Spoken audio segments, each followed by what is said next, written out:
Commission. Ask everyone to stand for the Pledge of Allegiance.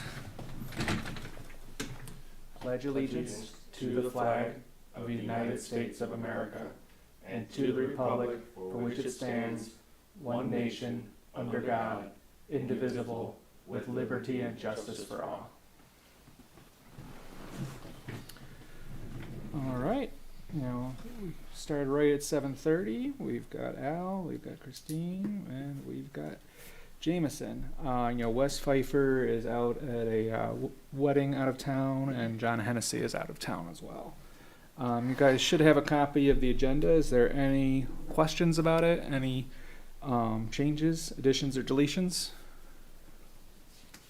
Hearing none, call the question to approve the agenda. All in favor? Aye.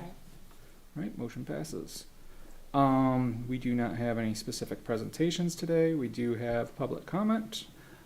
So welcome. Please state your name, and I think formally you're supposed to give your address if you feel like it. And welcome you to the commission over here.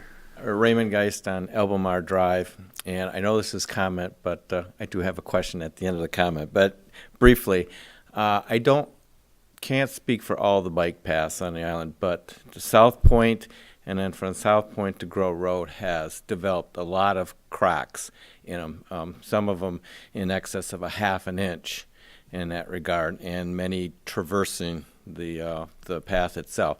So my question is what is your crack repair program, if there is one, in regards to the bike paths? Thank you. So we can answer your questions, right? Unless you're hostile. I don't think you are. So typically what we do is if we find out there's damage to the trail, if it's significant enough to warrant repair, we notify DPS about it, and then they can either bid it, or if it's something small enough that they could do it themselves, they would do so. So I can probably come out and take a look at it, maybe take some pictures and let Derek know about it on Tuesday. Yeah, I would say the South Point one is in definitely deteriorated condition and good portion of that. You're talking about right over here, right? Yes. Yeah. Yeah. I think the last time I was on it was last fall, and it was looking pretty rough last fall too. So Okay. Thank you. Yeah, and just a larger aspect of the the preservation of the paths. Try to take an asset management approach to it, so that you look at it and you can divide the pavement into like 3 different categories. One being good, and so it's generally you just do some general maintenance like seal coating or crack sealing, and you should be good to go. Fair condition, which is hey, it's a little more tired, but you might need to put a little bit more effort into it. Maybe a partial depth repair, and then things that are fall into the poor category. And with those, typically you don't want to do the cosmetic things on top. You want to actually rebuild that section.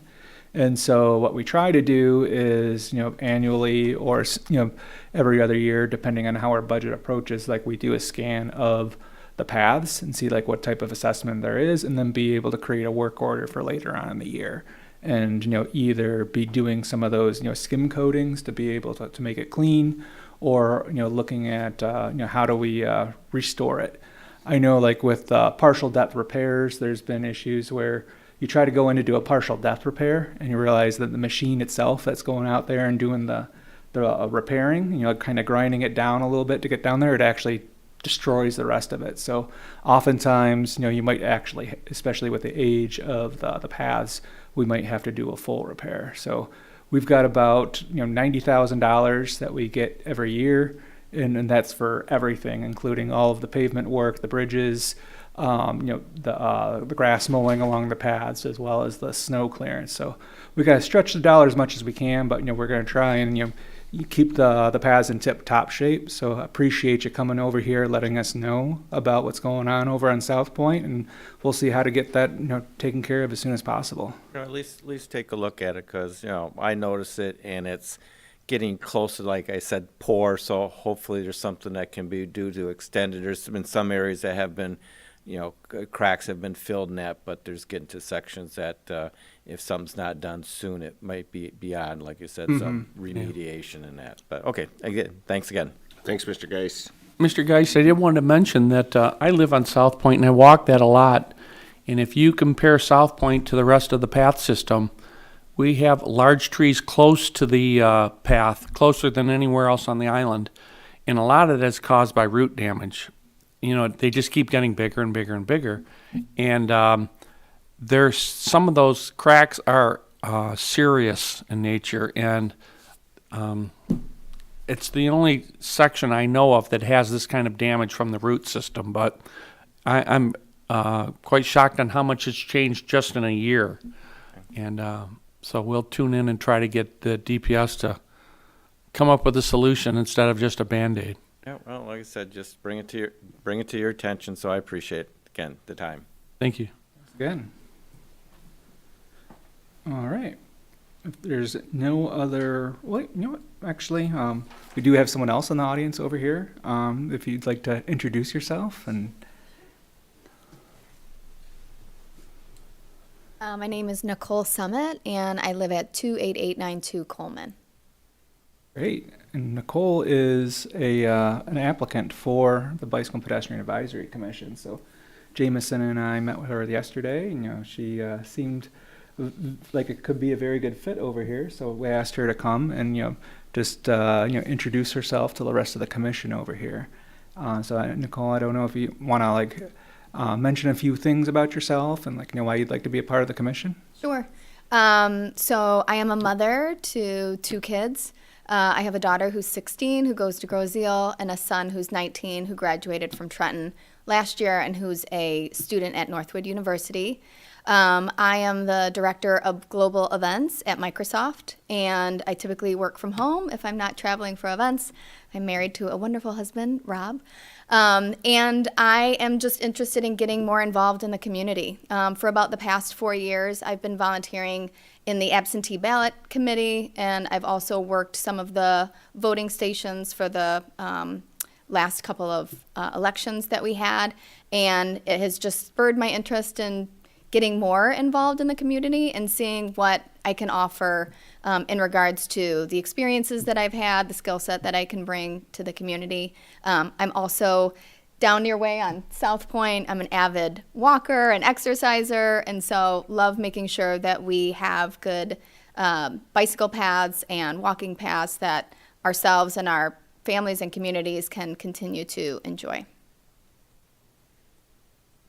Very much. Does anyone have any questions for Nicole? Nope. Thank you, Nicole. you. Appreciate that. Thank you, Nicole. So now we can close public comment. Our first item is, an action item. Again, we do have an open seat on the Bicycle and Pedestrian Advisory Commission. It's been open for some time. And so, Nicole is very eager to be a part of this commission. And so if the board feels comfortable, I'd like to make a motion for recommending her appointment by the Township Board.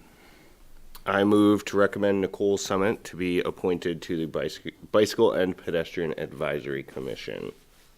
And I would like to second that. Is there any discussion? Nope. I mean, we had a good interview yesterday. I think she's a good candidate, and she has or seems to have at least a skill set that's different than what we all have, right? So hopefully she can bring some additional skills and energy to the commission and help us kind of move things forward. So I think she's a great candidate. Great. I concur on that. All right, call the question. All in favor? Aye. Any opposed? Any abstain? All right, motion passes. If the Township Board does, appoint you, which again, I believe Jameson will probably take that to, one of the next Township Board meetings, which I have full faith that they will be interested in doing so. We welcome you to BPAC. Thank you. We won't have a meeting till May, so it'll be the second Tuesday in May. But you're welcome to stay, and all right. So the next item on the agenda is a wayfinding signage plan. I know I briefly talked about this in the past, but we haven't met much lately, and I can't recall if the full commission got a copy of what Ross Quaro has been putting together in regards to a wayfinding signage RFP, or request for proposals. I saw it. Have you seen it? Email? Yeah, it was an email. Okay. So I know we didn't get much comments on it in the past, so that's why I want to make sure that everyone saw it. I'm hoping that we can take a look at it a little bit more depth, and then so like for our next meeting, come back with a recommendation. I will say that in spirit, this is something that I think that this commission would like to support because it's a plan to try and create consistent wayfinding signage across Groseal. And so that includes for our bike paths themselves, but also through the the open space that we have on the island, as well as with like the Groseal Nature and Land Conservancy, and make it consistent where it's it's our own identity for Groseal, but also that it fits well with us being a part of the Downriver Link Greenways, a part of the Iron Bell Trail, as well as potentially part of the Great Lakes Way over here. So at the very least, we're hoping for that wayfinding signage that would help say like, hey, this way to downtown, or this way to the wildlife refuge, or to the bird sanctuary, with a number of miles. But we could look at it, doing other things. Like I know in the past we've talked about like mile points along the way, or getting more consistent signage through the area from the safety side. And so I can't recall like how much of that is in the final version, but that's something that I would like to do, is make sure that we have a consistent traffic regulation from the paths as well as part of the wayfinding signage RFP.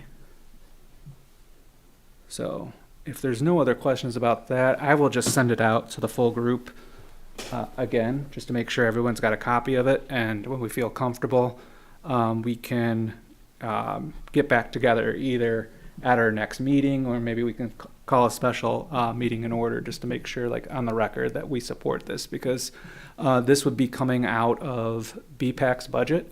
I know that Ross is planning to try and get a grant to help pay for roughly 80% of it, which would be great.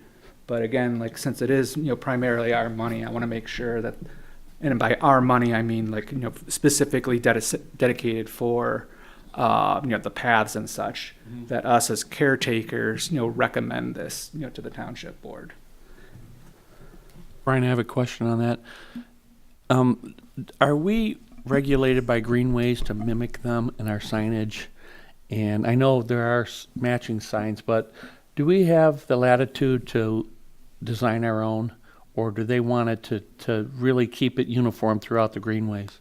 So you're talking about like the greenways and open space The committee? signage and I mean, we can do what we want. It's ours. But I think that the thought is, wouldn't it be nice to have something that's consistent, that works together? And if there needs to be some sort of difference, well, we can talk about that too, as far as like with a consultant. But I don't see any specific reason why we need to have the bike paths like have its own identity versus the open space stuff. If we can, Yeah, most of the open space signs are wood, aren't they? I would not prefer wood, just Yeah. from a maintenance and Yeah. longevity perspective. But I think these people are professionals, right? They'll look around the island and figure out what the vibe is and make some recommendations, I would think. Because we also have the wayfinding signs from the Iron Bell Trail and Downriver Link Greenways, right? So that's another kind of look. yeah. So that was my question. Really, do we have to match that, or do we have the freedom to put in whatever we want? I like the fact that if we do metal signs, the graphics technology is so advanced now. We can design anything we want. We can make it reflective if we want. There's so many things we can do, opposed to wood where it's just primarily going to be painted and then it's going to deteriorate. Yeah. That's something that we could do, is like, put in the RFP that, we're looking for context sensitivity, depending on like what type of trail and the environment around it. But I would think, one, that maybe the open space doesn't want wood itself either, but like I think that they're looking for ways to be delicate and like manage like what's going on through the open space. And perhaps, there might be signage that works for if the open space is being used to connect 2 points of the bike path together. And so that's more of like a trunk line system together.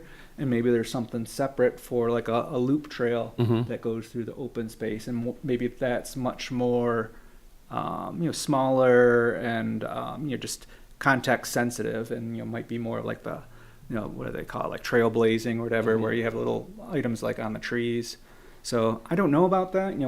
I know we want to have a meeting with the Open Space Committee to talk about that more. We were supposed to have one last Thursday, but unfortunately had to go out of town, so we need to reschedule that. Do you have a comment, Mr. Geis? You were waving your hand back there. I don't know if you want to allow him to talk, Brian. Of course. Hey, he made the way down here. As Well, long as he's going to be nice to us, As a member I'll of talk the as much as he Greenways wants. Open Space Committee, yes, some of the original signs, some go back. I think the earliest one I can recognize is '89. Were made of wood, but replacement ones we have are of a composite material in that. So we are recognizing that longevity in that regard. In that, so that information is with the township and that and Bill Stevenson, our chairman, probably has more specifics on things like that, and even the company we went through. I don't know of any requirement or even interest that Greenways have the same type of signage as bike, the bike paths and that. So feel free to whatever you feel like doing. But like I said, yeah, composite material is the way we're looking at going for future signage in that. So Thank you. That's helpful. Again, I think that the effort is like coordination. So, is it usable? Does it make sense? Right. And another thing that we might want to consider with technology changing the way it is. Last year when I spoke to the gentleman at a outdoor banquet, he was from Onyx, and they do all the mapping for trails and hunting and, motorized paths and stuff. And he said that they're expanding fast enough to be able to put what he called organized trail in it, which would be a documented trail like we have. And you'd be able to use Onyx maps, and it would direct you and give you GPS reading with mileage and distance. And I think that would be worth maybe checking into because it's Definitely. it's technology rolling forward. Yeah, so read through the RFP, and if you don't see something similar to that, definitely put that in as a comment, because I think that we'd want to at least explore the possibilities of using technology. So I think the RFP, I don't know if, are we making a recommendation for them to send the RFP? Is that what is this an action item or is this a discussion item? This is a discussion item here today. All right. It just I know I've talked to Ross about it, but it's been more so me, and this is, as far as I know, it's never come before the commission for formal discussion and an action. So let's all look at it, right? Or any more input we have.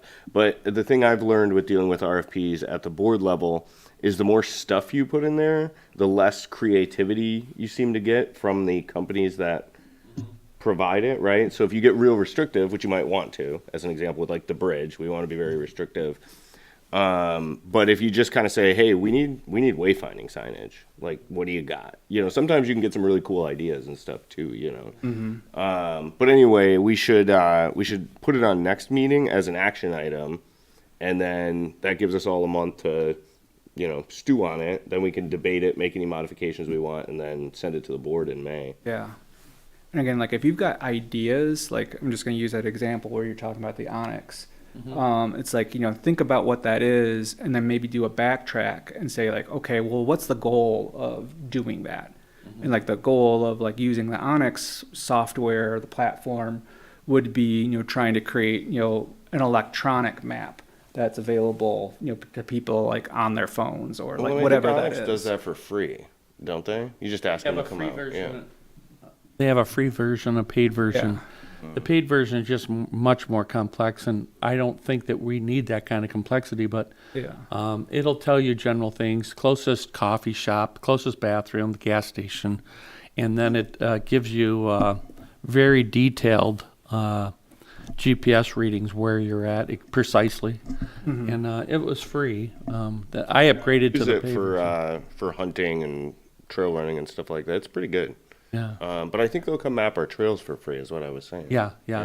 Our trails will be included in the free version, so maybe it's something, even a link we could put on the township website and let people run with it. Yeah. So where I was going with that is I totally agree with Jameson that we want to be open, and we don't want to be very prescriptive on every single thing that we want.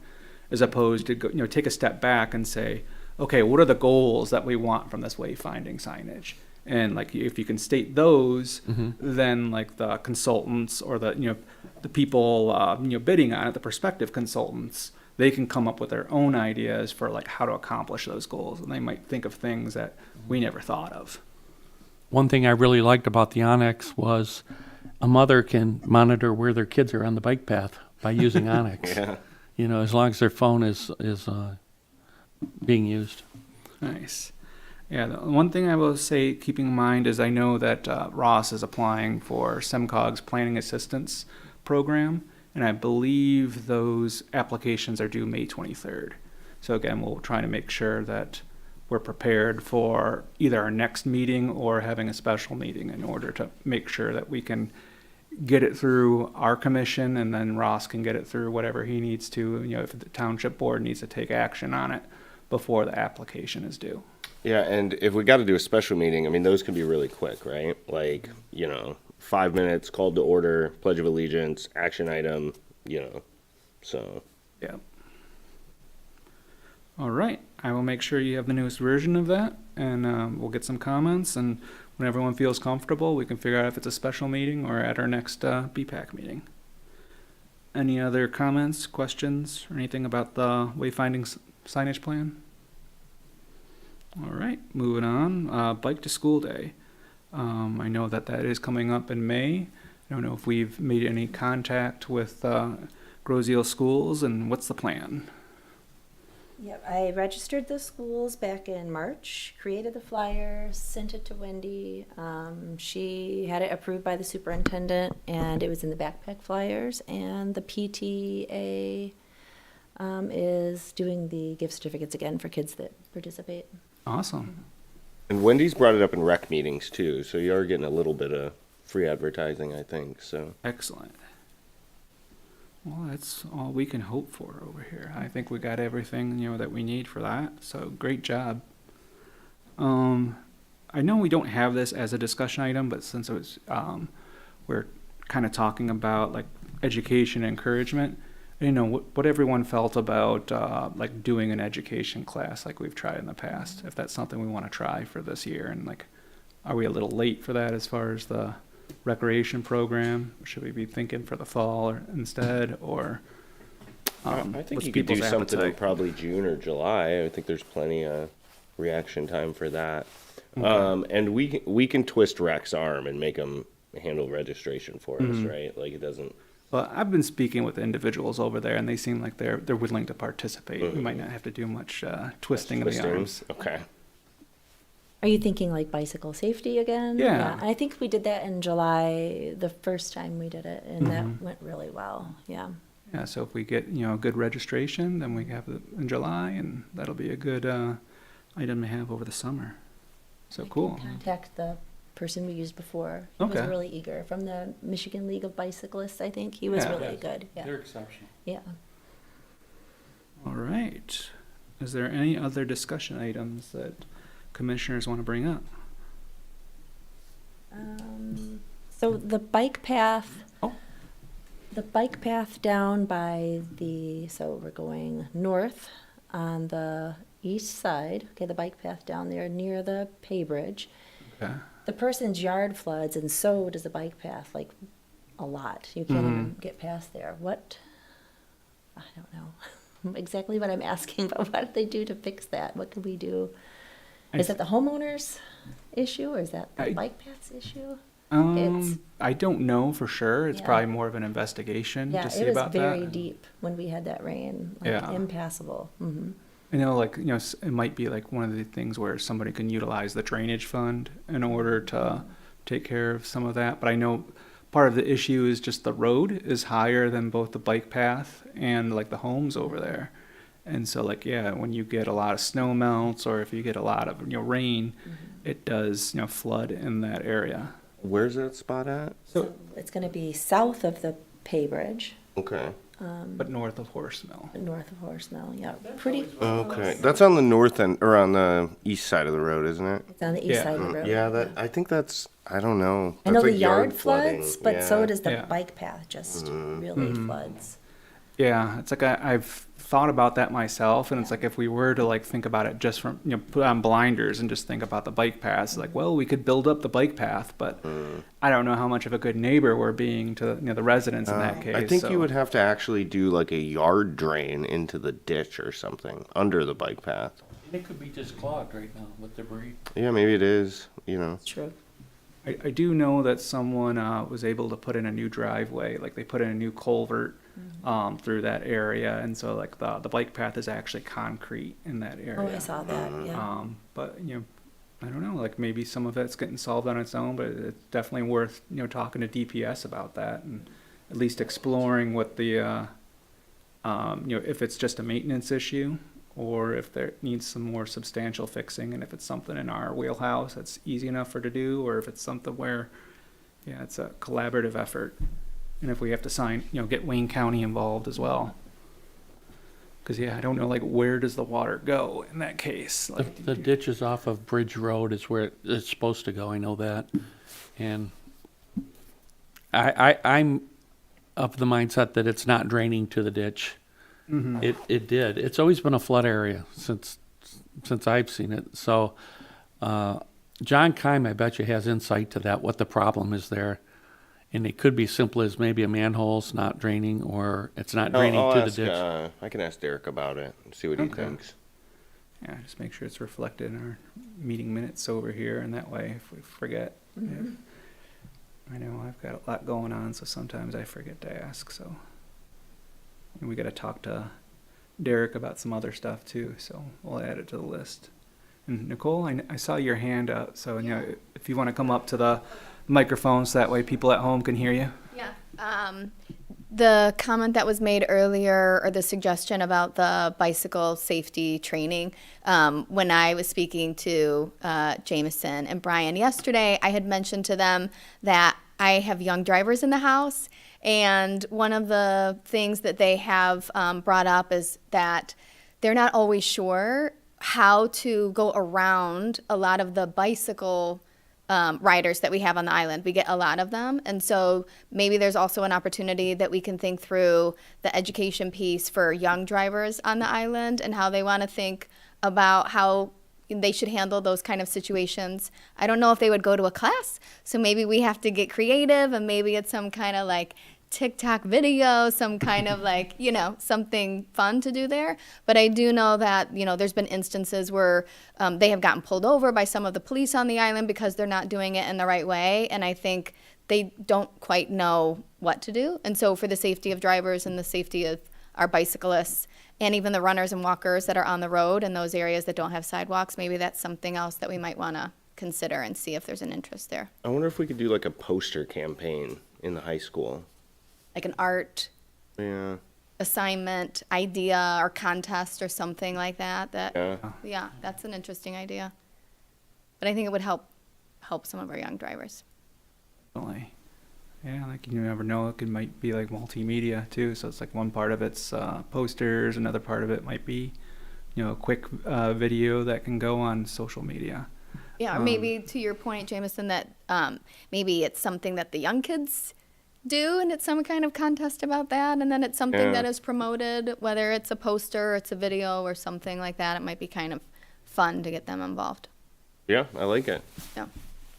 Definitely. Yeah, I know going back probably like 7 years or more, like we had a video contest. And so we had at least like 3 entries, for kids and adults that work together in order to create some bicycle safety videos. So appreciate you making that comment, and yeah, let's try it out. Okay, thanks. All right. If there's not anything else as far as discussions, move into the Township Board Liaison Report. So the bids have finally went out for the Bellevue connector. I did end up looking back at my email traffic with the Grosse Ile Country Club and Eric Antelak, who manages the Downriver Linked Greenways grant program. And we did seed the section of the trail from the edge of their parking lot to roughly the edge of the property. But the intention was to close the road, which was why it made sense to do so. So I think that we need to, probably I need to continue to work towards how we're gonna do that, what it's gonna look like, Yeah. right, and how it's going to. Because there's a lot of legalisms in it, right? It's Wayne County's road. They own the right of way. It's not a township road. So that's something I'll dig into. And then once I start getting a little bit more information about it, I think it would be prudent to start talking to the country club about it. Definitely. Because if we can get them interested, and I'm sure they're in favor of it, right? But if they could combine the effort with us, maybe we could end up potentially with a pretty cool linear park or something, right? I'm sure they don't want like a bunch of volleyball courts between the two halves of their golf courses, but I'm sure there's other things that we can, do there, especially down towards the Wood and Water's Edge side. So, I was speaking with Jay Ferrucci, and just if you don't know, he is not the. I'm tracking. He's not There's the a new president now. Yeah. But he did say like, hey, he'll be happy to give us an introduction to the new president, and then he was asking about some concerns like, hey, what are you guys thinking as far as like programming and all that stuff? And I said, well, like right now, we're not shooting down any ideas yet. But like, rest assured, it's like we're gonna try and find something that like has consensus. So it's like just point being, we want to have that more linear park, preserve the connectivity, whatever else we can do on. It's like, hey, it's a community effort, and try and figure out what's a win-win situation. And then I know we voted to reconfirm you're still the El Presidente, you're still the secretary, so congratulations on your continuing appointments. And I think that's really all we're really talking about at the board level. The only other thing I've been thinking about, which is, I guess, BPAC adjacent. It falls into the bicycle part of BPAC, but not necessarily the trails component. And maybe you already know about this, Brian, but I guess, what do they call it? US Mountain Biking or USAMB. They'll do some grants and stuff too for, to come in and like either design or help install like trail features and stuff like that. And I think it would be pretty neat to have in one of the open spaces, right, have maybe like a mountain biking course, which might attract more people to our trail system and the island and everything else, right? And then they can go buy a coffee and a sandwich at East End and, get gas and a Gatorade at the gas station and maybe bring in a little more commerce. So that's just kind of something I've been throwing around. I don't know how much internal knowledge. I'm not a mountain biker, right? I'm a road biker, but I don't know. I got a buddy who is. Maybe I can have him reach out to them if we're even remotely interested in looking into it. I think that the first step is, talking to Open Space Greenways and making sure that they're open to it since it is their property. But I mean, see, like, why not look into it? The worst to do is say no, because like understands like, hey, we want to be sensitive to all of the wildlife and the fauna and flora like within the open space. So you don't want it to be destructive, but at the same time, the more people that you can get in it, the more eyes you have on it, and the more like people feel safe and can actually enjoy it, as opposed to like it being kind of barren in there. Which, hey, I understand that's kind of cool too, to be like feel like you're the only one in the woods. But since it's community space and it's owned by us, it'd be great to like make sure that the most people possible that are Groseal residents are able to enjoy it. Right. Yeah, that's all I have. Great, thank you for that. One question I do have is, I think I heard that that the township might be cracking down on attendance in regards to making sure that there's a certain amount of meetings that everyone attends in a given year, in order to make sure that they're able to stay on the various committees and commissions. So I didn't know if you could verify that, or when you wanted to comment. Well, more I on think it. that it's a discussion happening with board members right now. I don't think there'll necessarily be a board action saying, "Hey, we're going to do this," because it's already a rule, right? It's just a matter of somebody getting interested in actually paying attention to it, Forcing it. But I don't think it's I don't necessarily think it's a bad thing. I mean, People join commissions and their lives change or they get busy or whatever, and they just can't make it as often. And I think the thing to remember is our job as members of the local government is to provide, efficient and outward facing local governance, right? And if we're having trouble even getting 4 people to have a meeting, well, we can't very well govern, right? So I just think that some of the board members are starting to look at that, and I wouldn't be surprised if there's a recommendation to start removing people with a certain lower attendance threshold. So, and I don't think that's a concern for anybody here. Understood, but it's still good to know, make sure that we were on our best. And hey, that's why it's good to be able to coordinate and say, hey, I can't make this meeting. And so if we know that there's people, well, maybe we reschedule the meeting instead. So that way we can make sure that everyone can attend. So thanks for that.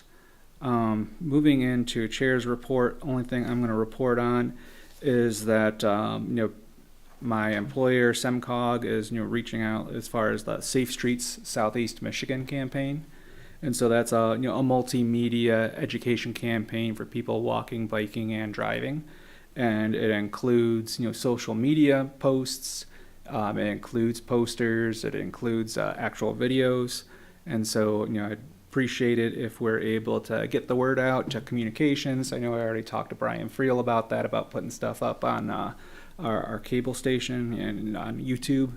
But we might be able to also get that to the police commission and such. And that concludes my report. So if there's nothing else. We did forget to approve the minutes from last time. Oh, thank you. Yep.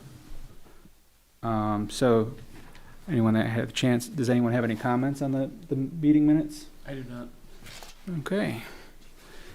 Hearing none, ask for a motion to approve the meeting minutes. So move. I get a second? Second? All right, all in favor?